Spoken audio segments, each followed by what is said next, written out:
Rajaram sir, ये जो activities हैं, जिस तरीके की एक्टिविटीज ओम बिरला साहब की हैं, या इमरजेंसी को लेकर के जिस तरीके की चीजें कराई गई, या बार बार जो पूर्ण बहुमत की सरकार बुलवाया जा रहा है, जनता को ठीक से समझ में आ रहा है? कल सोशल मीडिया पर जनता ने इसका जवाब दिया है दिन भर।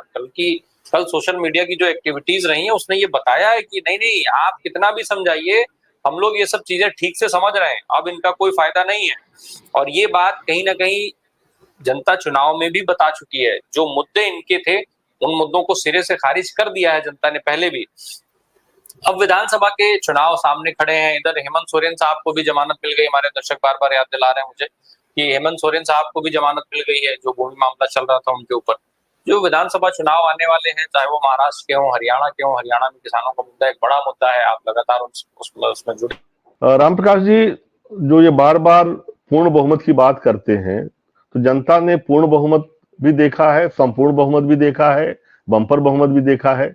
जनता को मूर्ख समझने की गलती नहीं करनी चाहिए इनको।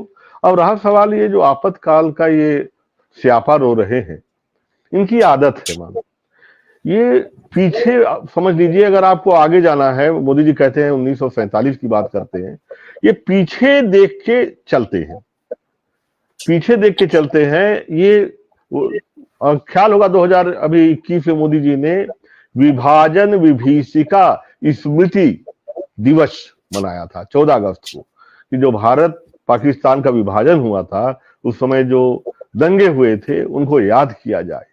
भाई, कोई भी एक समझदार कौम जो होती है, परिवार में झगड़े हो, समुदाय में झगड़े हो, उनसे आगे बढ़ के भाईचारा, अपनापन कायम करके जीवन यापन करने की सोचती है। अगर आप सोचिए कि कोई आदमी अपनी विभीषिकाओं को, झगड़ों को, उनको लेके अगर दिवस मनाने की बात कर रहे हैं, पीछे मुड़ के किस शहर का नाम 1000 साल पहले अमुक था, वो शहर का नाम हम बदल देंगे, इतिहास को हम ठीक करेंगे, करेक्शन करेंगे इतिहास का, यह अगर सरकार सोचे कि उसका काम है, तो फिर उसे समझाना बड़ा कठिन है कि फिर मुद्दों पे वो बात ही नहीं करती। भाई, राहुल गांधी जो कह रहे थे, उनका ये कहना था कि उनकी जो शब्द जो मैं समझा, सुना, वो कह रहे थे कि हम पक्ष और विपक्ष दोनों मिलके, दोनों की ओर से एक साझा मैसेज स्टूडेंट को देना चाहते हैं, जो आंदोलित लगभग करोड़ से ऊपर के परिवार के लोग हैं उनके।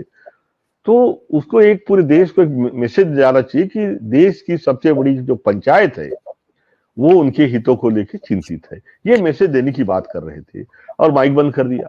राज्यसभा में भी खड़गे जी जब कह रहे थे तो जगदीप धनखड़ जी ने बिल्कुल लगा था कि किसी भी कीमत पे बोलने नहीं देना है। उनके बॉडी लैंग्वेज, जिस तरफ से वो आगे बढ़ के नहीं नहीं नहीं नहीं नहीं नहीं नहीं नहीं नहीं बिल्कुल नहीं, जैसे कोई क्या हो जाएगा अगर इस पे बोल देंगे, तो किसी बोलने नहीं देना है। तो जनता इस चीज को देख रही है, समझ रही है कि भाई उनसे जुड़े मुद्दे।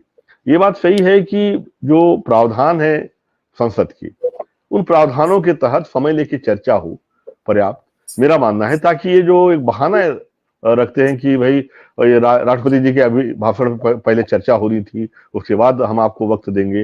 हालांकि मेरा मानना है कि यह इतना महत्वपूर्ण मुद्दा है कि इस पे तत्काल चर्चा होनी चाहिए थी। युवा जिस तरह से उद्वेलित है पूरे देश का, तो बड़ा मुद्दा है। और मुद्दे जो है, अब विपक्ष अगर मजबूत है तो आगे भी आप देखेंगे बड़े बड़े मुद्दे हैं। इलेक्ट्रल बॉन्ड का मुद्दा बहुत बड़ा है। मध्यम वर्गीय परिवारों की पूंजी जिस तरह से शेयर मार्केट में लूटी गई, वो एक बड़ा मुद्दा है। किसानों के मुद्दे सबसे बड़े हैं देश में। 70% जनता और 100% जनता की रोजी रोटी से जुड़ा हुआ, 70% के रोजगार से जुड़ा हुआ मसला है। इन सब पे चर्चा होनी चाहिए, क्योंकि 10 साल तक तो चर्चा हुई ही नहीं। 10 साल तक तो एक तरफा चला है। अब ओम बिरला जी को तो मेरे ख्याल से मेरे ग्राम पंचायत को वापस एक बार बुला के उनको दिखाना चाहिए कि गांव की भी जो पंचायत होती है, वहां पे आज भी सभी पक्ष को सुना जाता है, सबको बोलने के लिए कहा जाता है, जो कि हमारे लोकतंत्र की जननी है। संसद बाद में बनी है, पंचायत बहुत पहले से चला आ रहा है। हमारे यहाँ जनतंत्र, गणतंत्र बहुत बहुत इसका पुराना इतिहास है। हमें, मैं बताऊंगा, अलगू चौधरी और जुम्मन शेख की कहानी को फिर से पढ़ना पड़ेगा इनको, कि क्या बिगाड़ के डर से सच नहीं बोलोगे? क्या मोदी जी के डर से आप सच नहीं बोलोगे? बिगाड़ के डर से क्या ईमान की बात नहीं करोगे बेटा? बिल्कुल बिल्कुल बिल्कुल धनंजय जी बिल्कुल सही कह रहे हैं। तो ये जरूरी है कि देश की सर्वोच्च पंचायत जो है वहां जो करोड़ों अरबों रुपया जो हमारा पैसा वहां पे खर्च होता है, भाई ये जो विधानसभा की बिजली बिल है ना, जो माइक बंद करते हैं उसका बिजली बिल का पैसा भी मेरे आपके पॉकेट से जाता है, ठीक है। ये न भूले कि जनता के पैसे से आप वहां बैठे हैं इस एसी चेंबर में, जो पंखा चल रहा है वो भी मेरे पैसे से जा रहा है। आपकी जवाबदेही हमारे प्रति है, जनता के प्रति है, इसीलिए आपको वहां चुन के भेजा गया है। हवाई जहाज का टिकट आपको दिया गया है कि जाइए और बोलिए, और अगर कोई बोल रहा है हमारे लिए तो उसकी जुबान अगर आप बंद करते हैं तो मेरा मानना है निश्चित रूप से आप देश की जनता का जुबान बंद कर रहे हैं, हमारी आवाज बंद कर रहे हैं, गला घोंट रहे हैं आप। और जनता को इसको लेकर सतर्क रहना पड़ेगा, विपक्ष को भी एकजुट रहना पड़ेगा। बहुत उम्मीद है इस समय जनता की, 10 सालों से त्रस्त रही है, अब उम्मीद करती है कि लोकसभा में सार्थक चर्चाएं होंगी। जी निश्चित तौर पे आपने माइक बंद करने की बात की, हमारे दर्शक भी कुछ इस पर पहले से लगातार सवाल उठा रहे हैं। मैं चाहता हूं कि जरा वो ओम बिरला साहब का वो स्टेटमेंट सुनवा दिया जाए जो उन्होंने कहा है माइक बंद करने को लेकर के। भाई बड़ा अहम स्टेटमेंट है उनका, हालांकि वो बार बार बंद नहीं करता हूं। पूर्व में भी आपको व्यवस्था दी थी, यहाँ कोई बटन नहीं होता। सर माइक तो दे दीजिए। मैं आपको पूर्व में बता चुका हूं कि आप विषय राष्ट्रपति भाषण में रखें। अभी आपका नहीं सर, कोई हम रिकॉर्ड में नहीं जाएगा, इसलिए मेरा आग्रह है उनको,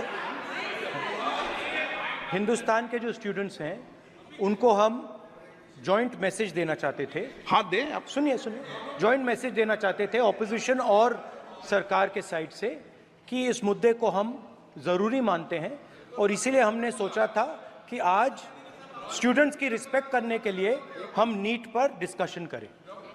ठीक है, आप डेडिकेटेड डिस्कशन। अब बात यह है कि दो फोर्सेस हैं, एक तरफ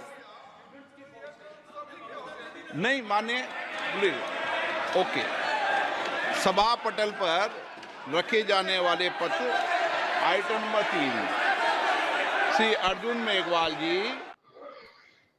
धनंजय जी, राम प्रकाश जी, निश्चित रूप से वहां पे कोई ऐसी व्यवस्था है कि जब वो उंगली दिखा दें या नाक खुजा दें तो माइक बंद कर दिया जाए। अध्यक्ष महोदय, अगर नाक खुजा दें तो माइक बंद कर दिया जाए, या 2 उंगली दिखा दें तो बंद किया जाए। निश्चित रूप से कोई व्यवस्था है। जो माइक बंद करता है उसकी भी पहचान होनी चाहिए कि कौन बंद करता है, क्योंकि राज्यसभा में और यहाँ पे दोनों में हमने सबने देखा किस तरह से माइक बंद किया गया है। तो ये बड़ा मसला नहीं है, क्योंकि आने वाले 5 सालों तक इसी तरह से माइक बंद होते रहेगा अगर इसकी समस्या का हल नहीं ढूंढेंगे तो।